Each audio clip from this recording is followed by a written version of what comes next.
Voici une histoire bouddhiste avec sa moralité. Il était une fois, dans une région reculée de l'Inde, un prince nommé Siddhartha Gautama. Il avait été élevé dans le confort et la richesse, protégé de la réalité du monde extérieur. Cependant, un jour, il décida de sortir de son palais et de découvrir le monde réel. Au cours de ses voyages, il rencontra des gens qui souffraient de la pauvreté, de la maladie et de la mort. Siddhartha réalisa alors que la souffrance était omniprésente dans le monde, et qu'elle était inhérente à la condition humaine. Déterminé à comprendre la nature de la souffrance et à trouver un moyen de la surmonter, Siddhartha quitta sa vie de prince et se mit à méditer sous un arbre appelé l'arbre de la Bodhi. Après des années de méditation, il atteignit l'illumination, comprenant la nature de la souffrance et comment y mettre fin. Siddhartha devint alors connu sous le nom de Bouddha, qui signifie « celui qui est éveillé ». Il commença à enseigner les principes du bouddhisme, qui étaient basés sur les 4 nobles vérités: la souffrance existe, la souffrance a une cause, la souffrance peut être surmontée et le chemin pour surmonter la souffrance est le noble sentier octuple. Le noble sentier octuple est composé de 8 étapes: la compréhension juste, l'intention juste, la parole juste, l'action juste, les moyens de subsistance juste, l'effort juste, la concentration juste et la pleine conscience juste. Ces étapes forment le cœur de la pratique bouddhiste. Au fil des ans, Bouddha a attiré de nombreux disciples, qui ont adopté ses enseignements et ont commencé à pratiquer le bouddhisme. Le bouddhisme est aujourd'hui une religion mondiale, avec des millions de pratiquants dans le monde entier. La morale de cette histoire est que la souffrance est une réalité incontournable de la vie, mais elle peut être surmontée grâce à la pratique de la pleine conscience et de la compassion. En adoptant le noble sentier octuple et en méditant régulièrement, il est possible de trouver la paix intérieure et de vivre une vie plus épanouissante et plus équilibrée. Voici la description de cette histoire. L'histoire du Bouddha est une légende ancienne de l'Inde qui raconte l'histoire d'un prince nommé Siddhartha Gautama, qui a vécu il y a plus de 2500 ans. Cette histoire a été transmise de génération en génération et est devenue l'un des fondements du bouddhisme. Le récit commence par la description de la vie luxueuse de Siddhartha Gautama, qui avait tout ce qu'un prince pouvait désirer: richesse, pouvoir, beauté et une vie facile. Cependant, un jour, il réalisa que cette vie ne lui apportait pas le bonheur et la paix intérieure qu'il recherchait. Siddhartha décida donc de quitter sa vie de prince pour partir à la recherche de la vérité et de la sagesse. Il rencontra des personnes qui souffraient de la pauvreté, de la maladie et de la mort, ce qui l'amena à réaliser que la souffrance était une réalité inévitable de la vie. Après des années de méditation et de réflexion profonde, Siddhartha atteint l'illumination et devint le Bouddha, le fondateur du bouddhisme. Il enseigna ensuite les principes du bouddhisme, y compris les 4 nobles vérités et le noble sentier octuple, qui sont encore pratiqués aujourd'hui. L'histoire du Bouddha est considérée comme une source d'inspiration pour les pratiquants du bouddhisme, car elle montre comment une personne peut surmonter la souffrance et trouver la paix intérieure. Elle enseigne également l'importance de la compassion et de la pleine conscience, qui sont des éléments clés de la pratique bouddhiste.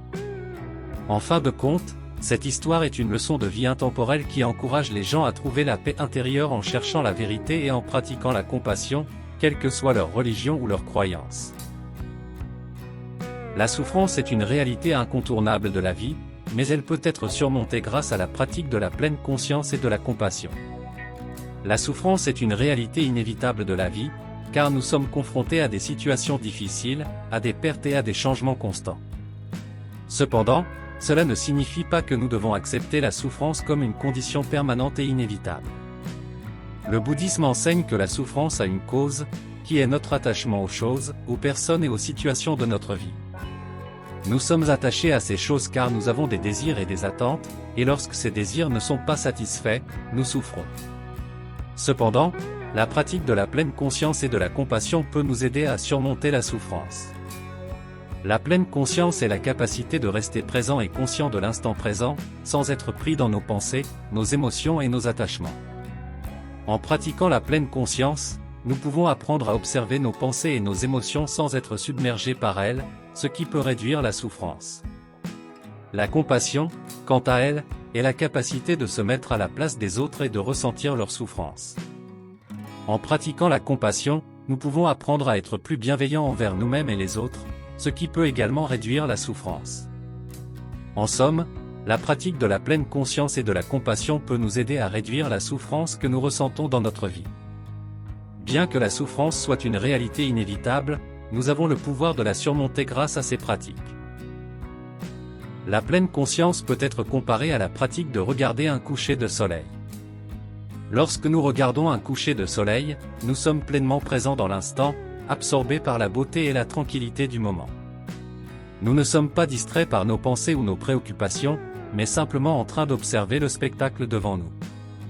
De la même manière, la pleine conscience nous permet d'être pleinement présents et conscients de l'instant présent, sans être distraits par nos pensées ou nos émotions.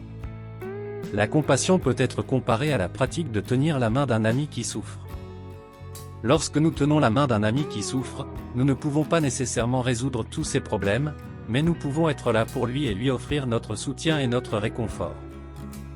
De la même manière, la compassion nous permet d'être présents pour les autres et de leur offrir notre soutien et notre compréhension, même si nous ne pouvons pas résoudre tous leurs problèmes. La pleine conscience et la compassion peuvent également être comparées à la pratique de cultiver un jardin. Pour cultiver un jardin, nous devons être présents et conscients de chaque étape du processus, depuis la préparation du sol jusqu'à la récolte. Nous devons être patients et persévérants, car la croissance des plantes prend du temps et nécessite de l'attention et des soins réguliers. De la même manière, la pleine conscience et la compassion sont des pratiques qui nécessitent de l'attention et de la persévérance, mais qui peuvent conduire à une croissance personnelle et spirituelle durable. En somme, ces métaphores et images montrent que la pleine conscience et la compassion sont des pratiques qui nécessitent de l'attention, de la patience et de la persévérance, mais qui peuvent conduire à une vie plus riche et plus épanouissante. Vous avez aimé cette vidéo? N'oubliez pas de vous abonner pour ne rien manquer des prochaines vidéos. Inscrivez-vous au Club Mieux Vivre gratuitement.